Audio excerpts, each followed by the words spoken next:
사실 우리가 읽은 말씀 앞부분에 보면 재물이 많던 청년 이야기가 한 명 나옵니다. 이 청년이 예수님께 물어봅니다. 내가 무슨 일을 하여야, 무슨 선한 일을 하여야 영생을 얻으리까라고 말입니다.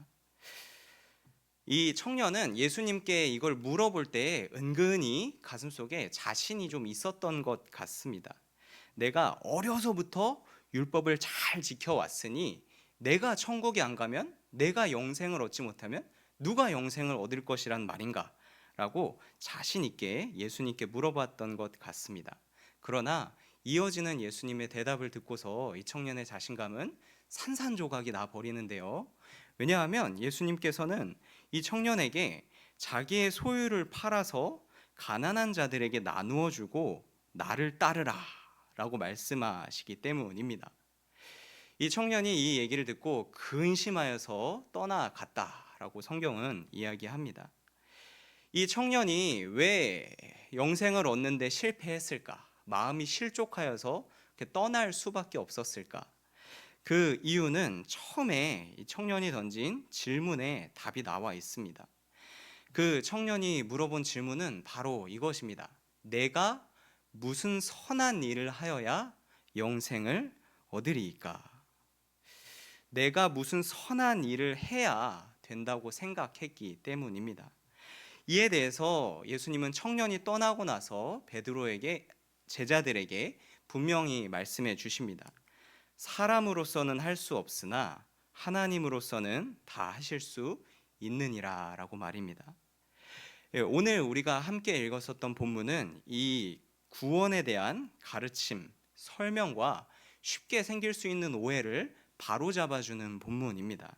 하나님이 베푸시는 구원에 대해서 정확하고 간단명료하게 나누면서 우리 함께 은혜 받기를 원합니다. 네, 본격적으로 본문으로 들어가 보도록 하겠습니다. 20장 1절에 보면 이렇게 나와 있습니다. 포도원 주인이 등장하지요. 이 사람이 무엇을 하고 있습니까? 아침 일찍부터 나와서 자기 포도원에 들어갈 품꾼을 구한다 라고 합니다. 여기서 포도원은 천국을 의미하고 포도원의 주인은 천국의 주인이신 하나님을 의미합니다. 천국의 주인인 하나님이 아침 일찍서부터 적극적으로 부지런하게 일을 하십니다. 노력하십니다. 무엇을 위해 그렇게 힘을 쓰십니까? 바로 천국에 들여보낼 사람을 찾기 위해서, 그 한 사람을 만나기 위해서, 그 사람을 만나서 우리 포도원에 들어오라 라고 말하기 위해서 그렇게 부단히 애쓰십니다. 천국엔 누가 들어갑니까? 이런 사람이 들어가는 겁니다. 주님, 저 능력 있습니다. 저 하나님을 먼저 발견했습니다. 주인을 먼저 설득하고, 저 건강해요. 저 많은 일을 할 수 있어요. 저 오래 뛸 수 있어요. 그런 사람이 들어가는 것이 아닙니다. 자기가 먼저 주인을 알아보고 하나님을 알아보고 와서 무릎 꿇는 사람은 한 사람도 없습니다. 오히려 이렇게 하나님께서 자기 백성들을 찾아서 사방팔방 뛰어다니십니다.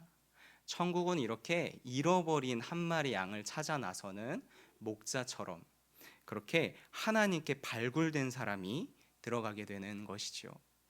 이 2절에 보면은 주인은 만난 품꾼들에게 일당으로 한 데나리온씩 주기로 약속하고 포도원에 사람들을 들여 보냅니다. 우리가 보기엔 그냥 뭐 특별할 것이 없는 본문이고 그냥 넘어가면 될 것 같지만 이때 당시에 예수님의 이야기를 듣는 사람들에게는 이것이 그렇게 덕망 있는 주인처럼 보일 수가 없었습니다. 왜냐하면 이때 당시만 해도 정말로 극빈층이 많았기 때문입니다. 진짜로 집에 비축해둔 재산이 없어서 그날 벌어서 그날 살아야 하는 사람들이 많았습니다. 이런 가정에서는 남편들이 하루 나가서 일을 하고 그리고 그 일한 걸 가지고 품삯을 받고 저녁에 집에 돌아오면서 뭐 먹을 걸 사오지 못하면 가정이 제대로 세워지지가 못하는 것이죠. 가장의 중요한 책임이었습니다. 주인은 이런 생리를 너무 잘 아셨어요.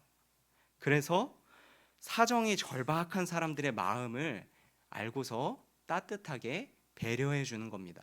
너 한 달 동안 일해. 그러면 내가 월급으로 줄게라고 하지 않고 1급으로 그날 이 배고픈 사람들의 사정을 잘 배려해 주는 것이지요.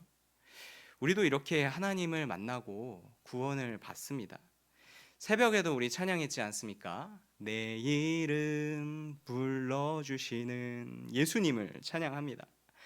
하나님은 구원을 무슨 공장처럼 커트라인 딱 정해놔서 여기 이상 넘어야 한다, 그렇게 주시지 않습니다. 나만을 위해서 구원을 받는 맞춤 과정을 예비해 주십니다. 사람마다 다 과거가 다르고 생각이 다르고 다 이제 사정이 다른데 그것을 다 아신 하나님께서 이렇게 각자의 사정에 맞게 맞추어서 가장 좋은 시점에 우리를 불러주시는 거죠. 우리를 구원해 주시는 하나님은 참 이래서 자비로운 하나님이 되십니다. 이 이후에 아침에 품꾼을 구한 이후에도 주인은 멈추지 않습니다. 성경에 보니 또 제3시, 또 제6시, 또 제9시에도 나가서 상당하게 줄이라 라고 이야기하면서 포도원에 품꾼들을 모집합니다. 성경에 나온 시간은 대체적으로 플러스 6을 하면 우리가 알고 있는 시간과 같아집니다. 즉 우리 시간으로 하면 이 주인은 아침 9시에도 나가서 품꾼을 구하고 12시에도 나가서 품꾼을 구하고 오후 3시에도 나가서 자기 포도원으로 오라고 사람들을 부른 것입니다. 심지어 6절에 보니 제11시, 그러니까 이 일이 거의 다 끝나가서 해가 뉘엿뉘엿 져지는 오후 5시에도 나아가서 사람들을 자기 포도원으로 불러 모으는 것입니다.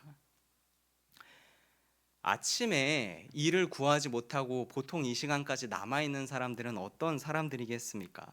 보통 경쟁력 없는 사람들이 낮 시간까지 할 일 없이 그렇게 서 있습니다. 고용주 입장에서 정말 매력 없는 사람들이 그 시간까지 남아 있습니다. 예를 들면 이런 것입니다. 게을러서 아침에 늦잠 자고 새벽에 일찍 나오지 못한 것이죠. 내가 나이가 너무 어리거나 많아서 다른 젊은 사람들이 일할 때 같이 불러주지 않는 것이죠. 오전에 집에 있는 가족들의 병수발을 해야 되기 때문에 어쩔 수 없이 늦게 나왔던 것이죠. 아니면 능력은 있는데 이전에 내 실수 때문에 평판이 안 좋아서 더 이상 나를 불러주는 사람이 없는 것이죠. 모종의 이유로 이렇게 불러줄 사람이 없는 그런 처량한 사람들이 이 낮 시간까지 남아있던 사람들입니다. 주인은 이것을 알고도 이 사람이 지금 와봤자 얼마나 일하겠냐, 이 사람이 괜히 다른 사람들이 안 불러가고 여기까지 남아있는 게 아니다, 다 알고도 이들을 자신의 포도원으로 데리고 옵니다. 이쯤 되면 주인의 의도를 눈치챌 수 있는데요, 주인은 포도원을 효율적으로 어떻게든 적은 투자로 극강의 효율을 얻으려는 그런 운영 방식을 가지고 있는 게 아닙니다. 오늘 할당량을 채우기 전에는 집에 못 간다, 그렇게 착취하지 않습니다. 포도원이 손해보는 일은 무조건 막아야 된다, 그런 식으로 일하지 않습니다. 오히려 주인의 목적은 고용을 핑계로 더 많은 사람들을 포도원 안으로 들여보내는 것입니다. 잘난 사람이든 부족한 사람이든 어떤 사람이든 빠르던 늦던 포도원에 초대하는 것, 이것이 주인의 목적인 것이죠. 그렇게 초대해서 뭐하냐, 날이 저물매 청지기를 시켜서 품삯을 나눠줍니다. 그런데 놀랍게도 주인은 일찍 온 자들이나 늦게 온 자들이나 동일하게 한 데나리온씩 차별 없이 지급합니다. 우리 한 데나리온 하면은 교회에 오래 다니신 분들은 딱 느낌이 오시죠. 한 데나리온은 한 명의 노동자가 하루치 온전히 일하면 얻을 수 있는 품삯이 한 데나리온입니다. 근데 이것을 일찍 온 사람이나 늦게 온 사람이나 동일하게 지급한 것입니다. 이 결과에 불만을 품고 항의를 하며 일어난 사람들이 있었습니다. 먼저 와서 일했던 사람들입니다. 아니, 우리는 종일 수고하고 더위를 견뎠는데 늦게 온 사람들과 똑같이 값을 받으면 불공정하다라는 것입니다. 이것이 주인이 봤을 때는 옳지 못하다라고 하는 것이죠. 이 옳지 못한 생각이 어디에서 왔느냐? 저는 근본적으로 여기서 왔다고 생각합니다. 내가 포도원을 위해서 일한 공로가 없지 않다. 나도 뭔가 했다라는 마음에서부터 이런 생각들이 번져 오르는 것입니다. 나의 공로가 저 사람들과 비교해서 그래도 좀 있다. 그래도 저 사람보다는 내가 더 많이 했다. 이런 생각이 있으면 자신을 고용해준 착한 주인에게도 이렇게 대들고 원망하게 되는 것이죠. 이 모습은 마치 아까 서두에서 제가 19장에 등장했던 재물이 많은 청년의 모습과 같습니다. 이 청년도 자신 있었습니다. 어려서부터 율법을 잘 배웠고 열심히 지켰다고 나와 있으니 그도 분명히 율법을 안 지키고 살았던 사람들보다는 엄청나게 땀을 흘리며 수고했었을 것입니다. 때때로 이 청년도 말씀대로 살기 위해서 고통을 감내해야 했고 억울함을 악물고 눈물을 흘려야만 했던 그런 일도 있었을 것입니다. 말씀대로 산다는 게 그렇게 쉬운 일이 아니죠. 그러나 아무리 그렇게 살아도 이렇게 생각하면 안 된다는 것입니다. 선생님이여, 내가 무슨 선한 일을 하여야 영생을 얻으리이까? 영생은 비슷한 의미에서 천국은, 구원은 사람이 무슨 일을 해서 얻을 수 있는 것이 아닙니다. 일방적으로 하나님께서 주시는 것이죠. 이 청년과 마찬가지로 포도원도 천국에도 누가 들어옵니까? 일찍 들어온 사람만 들어왔습니까? 일을 대충 한 사람은 쫓겨났습니까? 아닙니다. 주인이 부른 사람이 다 들어왔습니다. 천국은 이렇게 하나님이 부른 사람들이 들어오는 것입니다. 이 천천히 따지고 보면, 이런 하나님의 섭리를 묵상해 보면 내가 엉뚱한 곳에서 하루 다 낭비하지 않고 이미 천국에 들어와서 일한다는 것 자체가 은혜가 아닐 수 없습니다. 포도원이 뭐가 부족해서 품꾼을 이렇게 많이 부르는 것이 아니었기 때문입니다. 포도원은 부족한 게 하나도 없었습니다. 포도원의 주인은 처음부터 그냥 많은 사람들을 하여튼 포도원으로 들이게 하고 그들에게 한 데나리온씩 동일하게 쥐어주는 게 목적이었습니다. 그들이 오늘을 살아갈 수 있게끔 충분한 돈을 주고 먹고 살 수 있게끔 살리는 것이 목적이었던 것이지요. 저희 집에는 저기 뒤에도 있는데 22개월 된 아기가 한 명 있습니다. 식탐이 엄청난데요. 가끔씩 배가 고파서 과일을 먹고 싶을 때면 그 과일의 이름을 힘차게 부릅니다.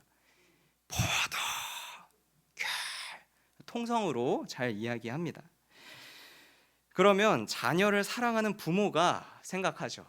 너가 이렇게 말을 또박또박 잘 하는구나, 기특하구나. 예쁘게 봐주고 냉장고에서 그 과일을 먹기 좋게 까서 줍니다. 그러고 장난을 쳐보죠. 아빠도 줘. 저기 있는 엄마도 하나 갖다 줘. 그러면 저희 아들은 여지없이 강력하게 저항합니다. 내가 힘차게 과일을 외쳤고 내 힘으로 과일을 잘 찾았으니 이것은 나의 것이라 라고 생각하는 것 같습니다. 그런데 사실 아기는 착각하고 있는 것이죠. 이 아기가 힘차게 과일을 외쳐봤자 과일을 까주는 데까지, 그 과일이 자기 입에 들어오는 데까지 얼마나 도움이 됐겠습니까? 다 그냥 부모가 자기 자녀를 사랑하는 마음에 자기 자녀의 수고에 넘치도록, 그 수고가 별로 도움은 안 되지만 하여튼 거기에 넘치도록 더하여서 주는 것이죠. 지금 당장 아기의 배가 부르고 입이 즐거운 것도 중요하지만 훨씬 더 중요한 것은 아기가 나아가 부모의 사랑을 입는 것, 그리고 가족 안으로 들어오는 것, 이것이 훨씬 더 중요합니다. 이것이 바로 포도원 주인의 마음입니다. 성도님들, 이 말씀 속에서 나는 혹시 몇 시에 들어온 사람일까 생각해 보신 적이 있으신지요? 정답을 말씀드리자면 우리는 모두 포도원에 늦게 들어온 사람들입니다. 우리 중에 천국을 위하여서 일찍서부터 수고해서 하루치 온전한 대가, 나는 내가 하나님 앞에서 보시기에 일한 만큼만 정명정대하게 정의롭게 판단을 해달라라고 당당하게 요구할 수 있는 사람이 어디 있겠습니까? 우리는 우리가 한 것보다 하나님께서 더 주시기를 요구합니다. 왜냐하면 하나님께서 부르셨고 우리가 거기에 들어왔기 때문이죠. 우리는 이렇게 다 늦게 들어왔습니다. 내 과거를 돌이켜보면 선한 일을 하기도 많이 했었지만 그것보다는 사실 더 많은 것을, 내가 한 것보다, 내가 수고한 것보다 더 많은 것들을 하나님께 받아왔지 않습니까? 내가 나를 잘 아는데 감히 어떻게 하나님, 나는 천국을 위하여서 할 만큼 했습니다, 정당하게 내 대가를 받기 원합니다 라고 말할 사람이 우리 중에 누가 있겠느냐는 말입니다. 내가 일한 것보다 더 받지 않으면 우리 영은 살 수가 없습니다. 우리 영은 하나님께서 더 주시는 은혜로 살아가고 있는 것이지요. 나는 내가 하나님께 드린 것보다 훨씬 더 많은 것을 받았습니다. 이 하나님께서 분에 넘치게 주셨다라는 사실은 우리 성도에게 아주 익숙한 기본이 되는 신앙의 교리입니다. 그러므로 익숙하기 때문에 잊혀지기가 굉장히 쉽습니다. 그러므로 저는 이 설교 시간을 빌어서 이 두 가지를 성도님께서 꼭 기억해 가시기를 부탁드리고 싶습니다. 첫째는 하나님께서 부지런히 먼저 나를 찾아주셨다는 점입니다. 하나님께서 나를 먼저 찾아주시고 나를 은혜로 먼저 찾아주셨기에 내가 이 자리에 나올 수 있었습니다. 그리고 둘째는 내가 천국을 위하여서 수고한 것 이상으로 하나님께서는 나에게 더 많은 것을 주셨다는 점입니다. 하나님께서 나에게 더 많은 것을 주셨습니다. 내 과거와 내 형편과 내 생각을 아시는 하나님이 나에게 더 베푸시기를 원합니다. 내 분수에 넘치는 하나님을 묵상하며 하나님이 누구셨지? 하나님께서 내가 일한 것보다 더 많이 주셨지. 그리고 그 하나님이 나와 동행하시길 원하시지. 나는 구원을 받을 자격이 없지만 나를 위해 예수님을 십자가에 못 박혀 죽임으로 내가 그 덕을 힘입어서 구원을 얻게 되었지. 앞으로 남은 내 인생도 그렇게 하나님께서 더 주시겠지. 그런 것들을 묵상하며 행복한 신앙생활을 이어가시는 성도님들이 되시기를 바라겠습니다. 우리 함께